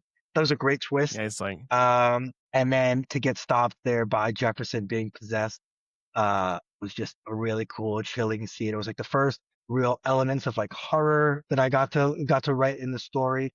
And I would say the last was the whole reveal, which I don't want to give spoilers to, but that and then transitioning into the mermaid scene. I had a lot of fun with the mermaid scene, and there was a lot the of mermaid different scene was cool. That versions. was a good part. A lot of different versions of the mermaid scene. Some of them had a bit more exposition. Some of them had a bit more foreshadowing. I just couldn't wrap my head around it. But all in all, it was just such a fun. It's always fun to add mythos and add cool lore. And at that point, also in the story, it's not like it almost felt like passive world building. Like a lot of the world building had already been set, and so now when I'm introducing things, I can do it with a bit more of like theatric flair, and also like set it up and It structure worked it really well. and yeah, it have was more really fun good. with it too. So yeah, Mhm. I'd say those three scenes are definitely my favorite. Did you, and then I'm just now kind of a little bit putting this together, and you might not have, or you may have, but like I think it was a 6 Harry Potter book where they went, Harry and Dumbledore went to the cave, for the cup. Did that like inspire a little bit of kind of the cave that Reed was hiding in with kind of by like the whole mermaid scene type thing? Like in my head, like putting that together, like setting wise, that's kind of how it ended up. We're in this cave by the water, and I actually went to there in Ireland. Think about it, No the way. cliffs of That's so cool. Moher. Yeah. That's so cool. But back to the question. I don't know if that inspired that at all, or if that's just my brain like Great putting what you theorizing. said together. Yeah, great theorizing. Wouldn't say so. I would say no. That wasn't the direct pull at it. I think Fair. more of like, actually, if I have to think of where I kind of subconsciously came up with the idea. So honestly, within Treasure Island, there is this whole. If you've ever read the classic Treasure Island, I have, yeah. Robert Louis Stevenson. There's the guy who's marooned, and he lives. If I'm not mistaken, he lives like within a cave. He kind of lives in a cave on the island, and so I kind of based it on that. I also based it a bit on, again, I don't want to give too many spoilers, but I mentioned Peter Pan. There's some Neverland influence within the island and things that we're going to explore later on that I don't want to talk about now, but that's a nice wink, tease. wink. Yeah, wink, wink. And wink, so again, nudge. I think also in like the Disney classic, like they're kind of in like this tree trunk cave vibe. So one last reference that comes to mind is Curse of the Black Pearl, right? The last fight scene where they do the sacrifice, also in a cave. So there's this kind of like recurring theme of pirate islands with like cave hideouts and caves offering a great setting for a dynamic scene. And so I think that those three examples are kind of like what subconsciously influenced that gave me that idea of like, okay, let's kind of have a cave setting where we're gonna have some big reveals and some big plot twists. I loved the use of the derelict, the chant, what the people that were possessed were chanting. That was really cool. That was really fun. Yeah, I didn't know that by creepy. heart. I had to like find the whole thing, but yeah, it's a creepy song, and I was trying to, I really wanted to try and capture that, like, imagine like it's not their voice, it's like some possessed voice, similar to like Trelawney in like the third Harry Potter, where she's got that scene where she like grabs Harry. Always had me as a kid, where she had, like she's saying the prophecy, like that kind of voice saying this like creepy pirate song as they're trying to like kill their fellow students. Like I really wanted to capture that. It almost gave me a little bit of Way of Kings vibes when like people were on their deathbed and they were saying like a prophecy or like saying something that was happening in the future, and like you didn't know anything about it until way later. I don't know if you've read it, but way later on you No, figure yeah, out it's on my list. It's on my list. I'm just getting spoiler into free what I'm Sando. saying. No, 100%. I'm just getting Massive into spoiler. Sando. I'm just getting into Sando. I just did Mistborn last year, and I'm actually just finishing Trust the Emerald Sea as like a little palate cleanser between I like Red Tress. Risers. I like Trust It's cute. too. It's cute. It's again, people. I would say it's a little overhyped. It's very cute. It's very I cute. can I see think it's that. also like his. I would say like, do people say it's like his like young adult offering? Because it comes off very more young adultish. Like if It's someone also was a like kid, yeah, it's also what he markets as like it's another different starting point to his work if you want. Like if you want to get into his Cosmere stuff, yeah, to like Tress is another like intro if you wanted. yeah, But I really enjoyed it because it's so different from his other stuff, but I could see yeah. how it is like I could see how it's overhyped. People are like, this is so good, you'll never see anything like this. It's like, well, he writes a lot of the same kind of formula, and this doesn't follow that formula. So it's great because it doesn't follow that formula, but just because it doesn't follow that formula doesn't make it peak. Yeah. Funny book. I'm chuckling to myself a lot. Like every time. Hoyd is a very good narrator. It's my first experience with Hoyd. He's a great narrator. I'm loving that. I love him more in the future. Yeah, I can't wait. I've heard him the great thing. Have you read the first 3 Mistborn books, or just Mistborn? First three. Yeah, I did the whole trilogy. I finished. I couldn't after book 1. I had to get book 2 right away, and after book 2, I had to get book 3 right away. And after book 3, I was in like a seizure for like a good 5 minutes, where I was just like shaking uncontrollably and yelling. And my wife was like, "What is going on?" And she's What's wrong with you? I'm just like pointing at this book, and she's like, "You've never reacted about a book this way." And I'm like, "You've never read a book like this before. You've never read an ending like this before." That ending, oh my god, I don't know if I could read something. That. It masterful. Is one of those that like you read it and there's just not so like I don't know. It sets itself apart, and I heard Lightbringer is up to that level. I'm not gonna say anything about anything. I'm starting Dark Age this week, so we're well on our way. If you're not in a good headspace, first off, beware of Dark Age. Dark Age is a mean book. Bring it on. If you are again in a bad headspace, when you get to the chapter Hanger, what is it, 34B? Be depressed. I've seen that so many places that I'm like, what is gonna happen? Oh my god, I'm so excited. I remember reading, and I was like, even Dark Age too. Iron Gold, I was like, okay, I'm getting back into it, like where time skip and big things happen. I'm like, okay. Dark Age I was just stressed as fuck the whole time. But it was good stress. Lightbringer, I was depressed. This is not none of these are happy books. You know what? The whole back half is the whole second series so far is like way more. It's way deeper. You know what? I love it. There's something so engrossing and delicious about like a dark series that everyone's just going through shit, that kind of we use books and media as like distractions from our day-to-day lives. And I'm not saying that's necessarily a good thing, but sometimes a good distraction is needed, and sometimes a distraction could be jumping into a beautiful world. Sometimes you need just like dark, brutal book to like shake you to your core and be like, all right, some people, fictional or non-fictional, have it worse than me, Yeah. Right. And it makes you feel all the better. You're like, wow, it could really always get worse. But in the best way possible. Yeah. Exactly. Headed towards wrapping up a little bit here.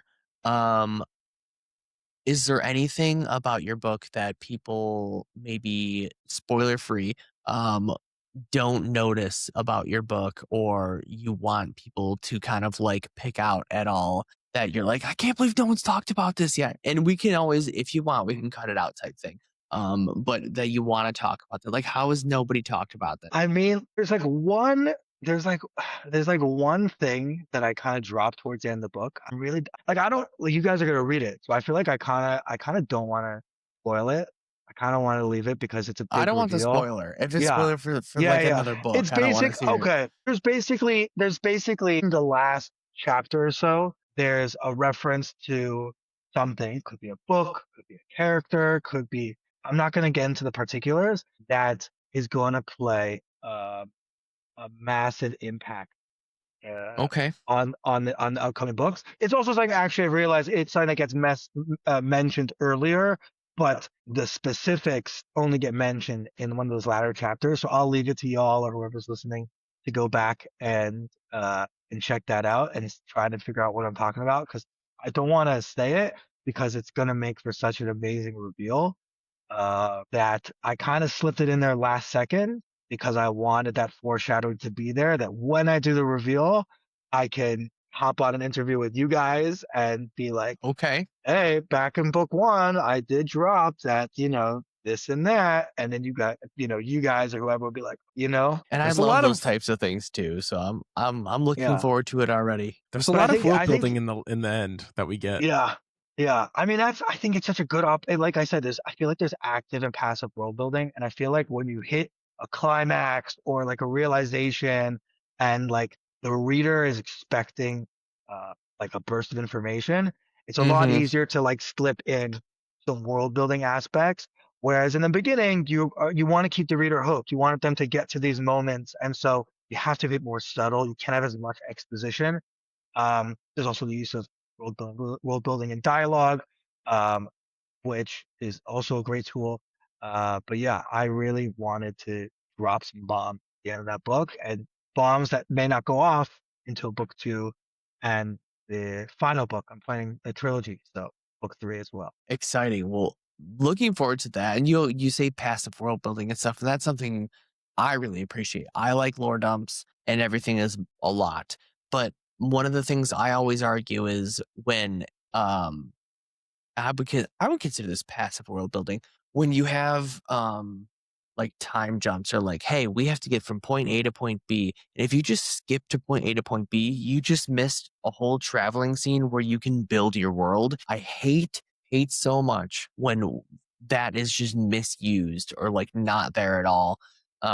So like with the passive But world, but like in defense, and I would say this is one of the big flaws with, I don't know if you guys have watched The Mandalorian, that like first 2 seasons I think I watched.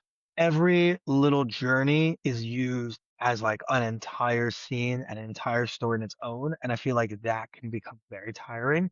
So I would agree. it's really Yeah. about finding the balance. That's why I wanted to jump in. It's really about finding the balance. Like you said, these transition scenes and these voyage scenes are great opportunities to have a little bit of character growth or a great discussion, but like you don't want to take away from and I feel like a lot of authors do this, especially when you get to like the heavy books, that they just start going down a whole sub story altogether in one of these destinations. And sometimes it could be great and it could be a lot of fun. Sometimes it really pulls you out of what's going on and what's happening in the story. And then it's a little frustrating to get back into it because you either are so invested in the previous story or you were so annoyed that they took you out of the story with that previous story that you're a little disgruntled and getting back on the. No, I don't Yeah. disagree. It's I a think it's it a was balance more for sure.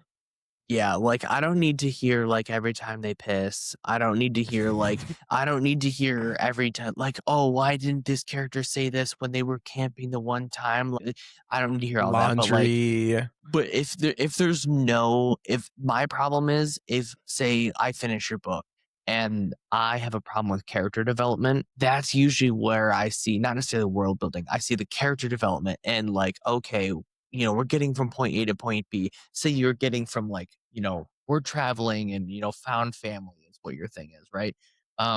You're going from point A to point H. I don't need to hear the middle of every single point, but at some point I need to see them sitting by a fire and, oh, you tell like we're all drinking by the fire. I hear a super deep story or something about some character's backstory. And then we get to hear that.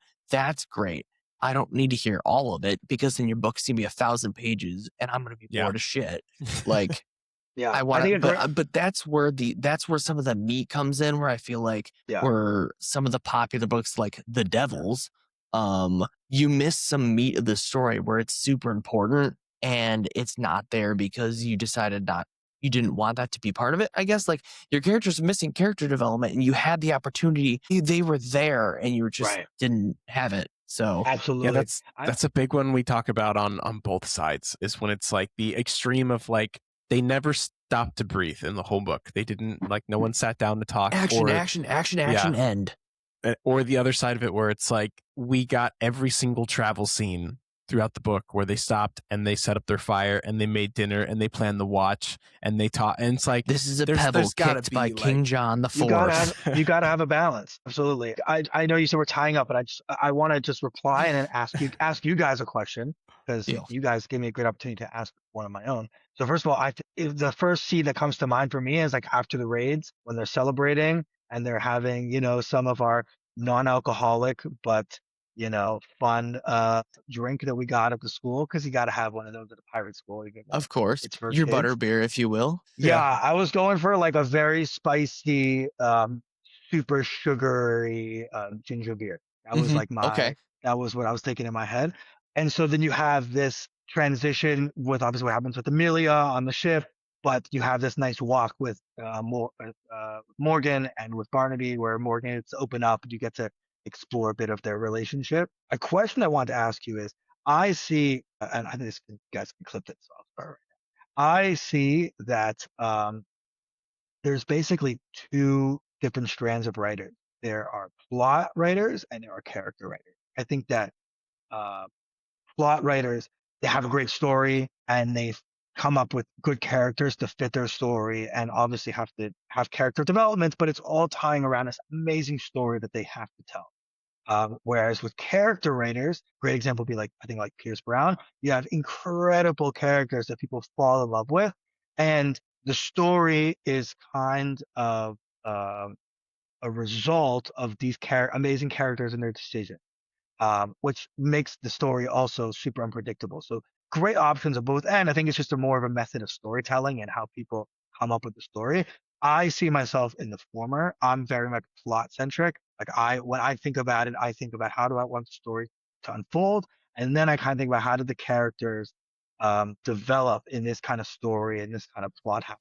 And so I guess what I wanted to ask was like, what did you guys think of my character?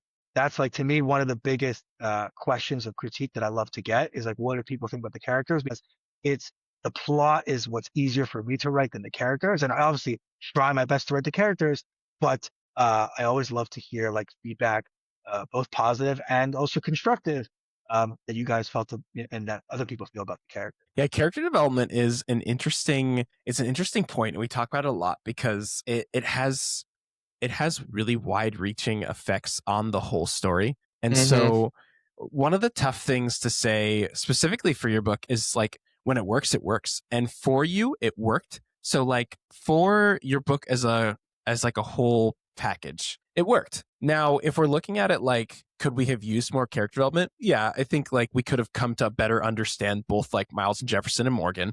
I would say that like we got the like what we needed from Morgan in the book. We got what we needed from Barnaby in that book. The others were like side characters and it worked for the story, but like could I have gotten a little more juice on another character or two? Definitely. But also like it's a first book, and like I said, like the way that you told the story and the way that we got from point A to point D in your book, it worked totally fine. One of the things we bring up too a lot is want versus need. Yeah. And so we got, and as a broad, way to talk about it, we got what we needed, right? But it's one of those things where we enjoyed this, the story so much, we wanted more. So it's kind of a balance where did we need more in certain aspects, or did we just want it type thing? And I think, from going off what Dakota said, like we definitely wanted more. Could we have used more from some side, some of our like, supporting characters? Sure. I'm not gonna say we didn't, need or want more, even more like a little bit more about Blackbeard or something like that. Like, yeah, you know who we Blackbeard's a professor he's the president, he's the or not president, principal at the school. Like, this is crazy. Like, I wanted like a little bit more of like him, but I think we'll get more of him in the future type thing. So it's not like, I can see kind of things where, where we might get more information type thing. What's just coming to mind? The only person I think we could have used a smidge more juice on, as far as like it's still like need or want, it's debatable here, would be Reed. I think we could have gotten like I liked Reed. I know he was the bad guy. I kind of liked him. But that's what I'm saying. That's what I'm saying. I'm feeling like we could have used a little more of a dark flashback to understand his like his his drive, his gumption, his angst. Yeah, but it's hard too because it worked. Yeah, because I feel like, and this is, I'm not a writer, so I could be completely wrong. And this is me talking. No, I'm loving this. This first of all, this is I was going to say this is like not only is this affirming, this is amazing criticism. These are things that I'm going to take with me and write in book 2 and book 3. Like, oh, this is what these are the characters that the readers are invested in. They want more. If it wasn't a goal of mine already, it's even more of a priority now to give. To see what I can give more on these characters and try to extrapolate more. I have a lot of plans for Miles in book 2. Miles is gonna go through hell. I really love taking that. That's a character that he's probably my favorite character to write, where you take, like myself, someone very optimistic, energetic, and boisterous, and kind of just like rip his whole life apart. You just punish them. Yeah. So he's gonna have some ups, he's gonna have some downs, he's gonna have some I hope, some very powerful scenes in book 2. And Blackbeard, he's honestly probably my most challenging character to write, because with Blackbeard, he's, like you said, he's this ferocious, infamous, iconic pirate. Yeah, you're giving the like myth. You're like making the myth into a man, right? Exactly. And it's like I don't want to make him too myth. But I don't want to make him too myth because he has to be the head of the school, and that has to make sense. But I don't want to make him too man, because then that's kind of like demasculating who Blackbeard is. And so I have like long-term plans for him, and that's one of the things, I guess, in book 2 I'll be like completely transparent. I'm trying to figure out the balance. Do I go a bit more into the deep end with Blackbeard? Do I show a bit more of that? You know what I feel like would probably work really well if you took inspiration from how the gods are handled in Percy Jackson, where they're like, they have their very, very divine sides and they have their very, very human sides, right? Like the scenes you get with Percy and his dad that are like, I wish I could just be your dad, versus like the scenes when he's like first showing up to like bring Zeus's lightning bolt back. And it's very much like, watch your tongue. Like, I'll smite you right here, right now. By the way, great call. Great call. I'm going to definitely, obviously with the writing, I'm always like perusing through books and trying to, specific books. I did a reel on the books that I'm using as like kind of research. Definitely going to add that on like my to-do list, because I really want to have that balance of like, he is the pirate. He's like the George Washington of pirate. Like, when you think of American presidents, think of Washington. When you think, or Lincoln, when you think of pirates, like there's no one else. It's Blackbeard. It's this guy with the flaming beard and like 30 pistols. And I have to, navigate that, but also have him as a responsible adult, watching these kids. Yeah, I think you have to nerf a god, and that's really hard to do. It's one of those things. It's like you have to dumb down the legend, but also not make it dumb. So you've got your work cut out for you. But I think you've set like a really good foundation in book 1, where it's like we wanted more, but you could tell that there's going to be more. So you almost kind of like set a foundation type thing in book 1 to where you can kind of go wherever you might want to go for this next one. Like maybe he builds up to a legend and refounds. He's like, I'm more than a principal. Or he's like, listen, this is where I'm at now. And this is how I have to fit this role I'm in now type thing. So you can go either way. Yeah, and we don't understand his immortality. He could have limits, right? Like he could have restrictions on like what he can do, where he can go. I mean, I'm just talking about Dakota. I'm not Dakota. I'm Dakota. I'm not saying anything, but okay. All right, we're in a spot. But you guys nailed it. Like I think, like many of the characters you listed, like I had plans for in book 2, and like I couldn't get to everyone in book 1, and part of it is also like setting them up for like wanting to get more of them, but like at a later stage. So you're gonna get, I can already say you're gonna get a whole other side of Riaz actually in book 2 that I'm really excited to explore, and a really cool perspective of him. Miles is gonna go on a journey. I'm sure Jefferson's not possessed, so there's obviously going to be some more Jefferson. Yeah. Cool. And Blackbeard, like you said, he's navigating a lot, some of which Dakota may have alluded to. That's all I'll say. And there's a lot going on there that he has to navigate, and it is a bit of like an old Logan vibe, where like he is he's retired from the game in a sense, and he kind of wants the game to stay retired. But the game's starting to call back, and so it's only a matter of time before Blackbeard starts. We're calling you out of retirement. Yeah, we're dragging you back to the limelight. Yeah, some lethal weapon action.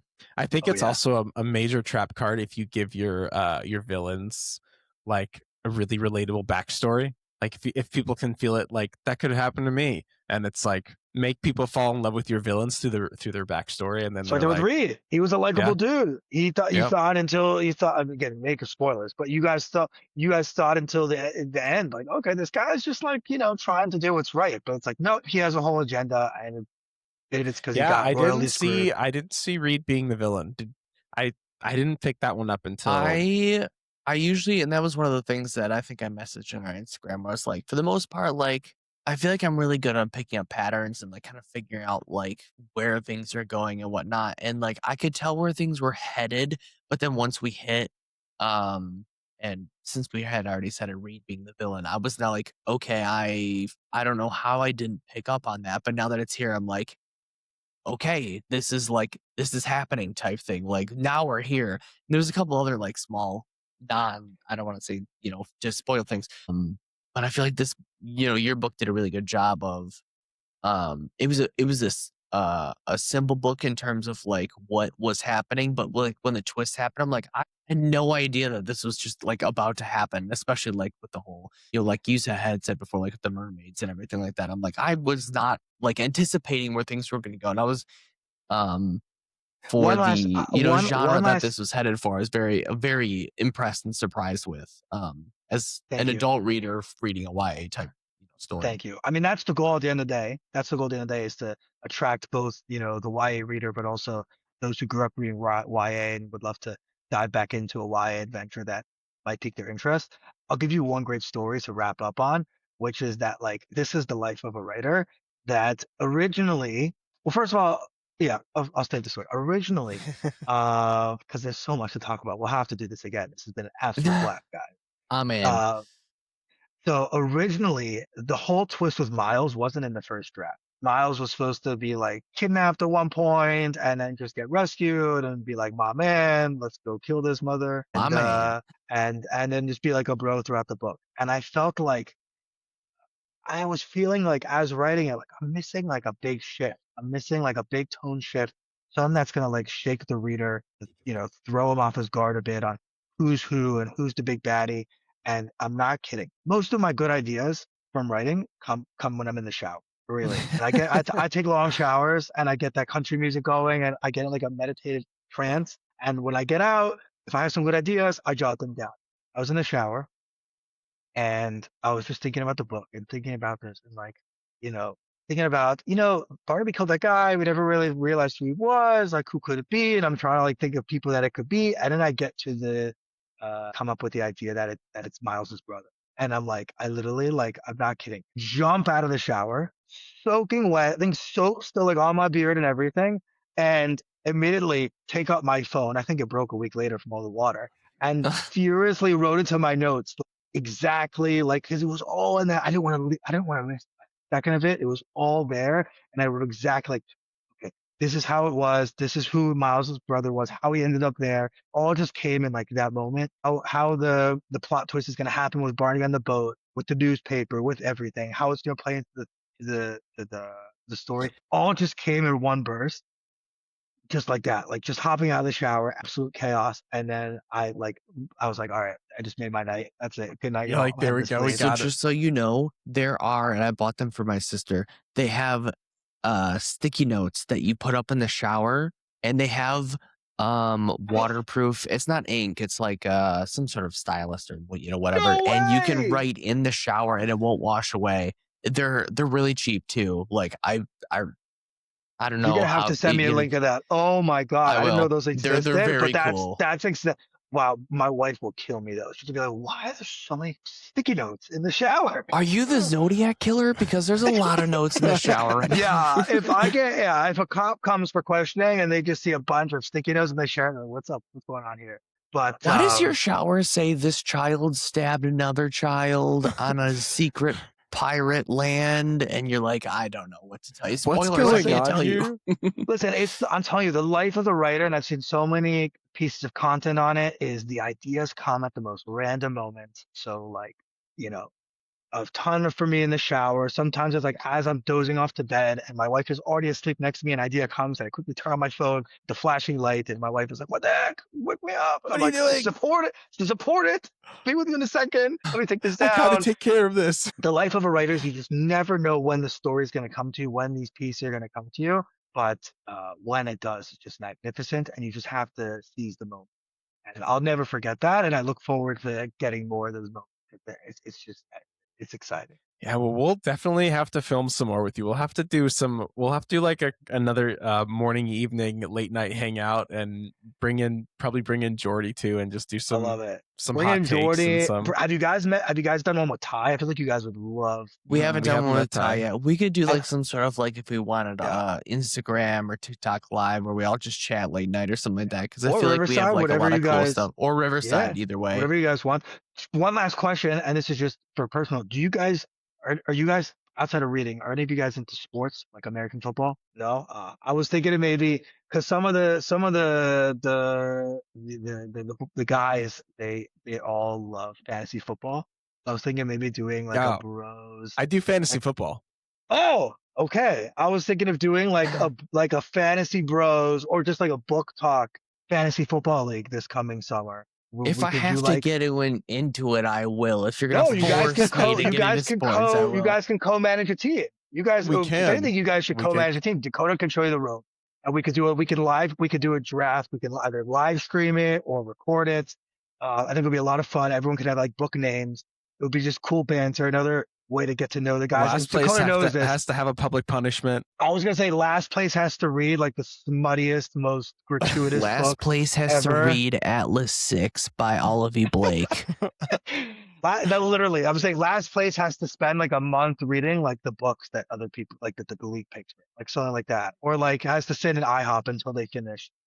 Or has to like go on live and like finish a book, like not in one live, but has to fully read a book front to end that the other group picks. Yeah, that the group picks, and then do a book report and do a book report and do a book report. Do a book report on Heated Rivalry. One of the questions is describe the intimacy scene. There you go. I think that. So if you guys are in, it would be funny.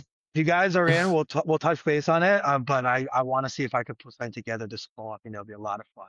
A great way to get to know the guys, do some good banter, and maybe we'll get some good content. I think it'd be fun. For sure. Be good to hang out too. Yeah, guys, this has been great. Thank you guys for having me. It's been a lot of fun. A blast. I'm actually like super annoyed. It's like 3 a.m. here because I'm like I'm gonna stay up and hang out, but I'm like It's so late. Just don't sleep. At this we'll do it again. Like, we'll do it again. Sleep? I'm serious. We'll do it again. Just say where. Give me a heads up, and I'm always down to chat with my boys. For sure. Well, back to your book. Awesome. We really enjoyed it. So thank you very much for sending us a copy, as well as coming on and talking to us about it. And it's one of these books that we're going to be recommending for it has a target audience, but it's literally one of those books meant for anyone. So it's something that RSQ recommended. Slap a stamp on wherever you want to put it on the screen. This is one of those things that everyone's going to enjoy. It's a palate cleanser. Exactly. So thank you very much for being here. We really appreciate it. It's been early morning for you and just fucking crazy stuff happening over there, like in the middle of the interview. So thanks for sticking with us and, being safe and everything and making this work halfway around the world. Thanks for having me on, guys. This has been a blast. Looking forward to doing it again. And take care. Have a good night. And have a good, I guess, morning to you as well. Good morning, my good man. Yes, have a good morning. Enjoy your Sunday, and we'll enjoy our sleeping. Yes, enjoy. Yeah, take care. All right. Yes, you as well. Thanks. All right, see ya.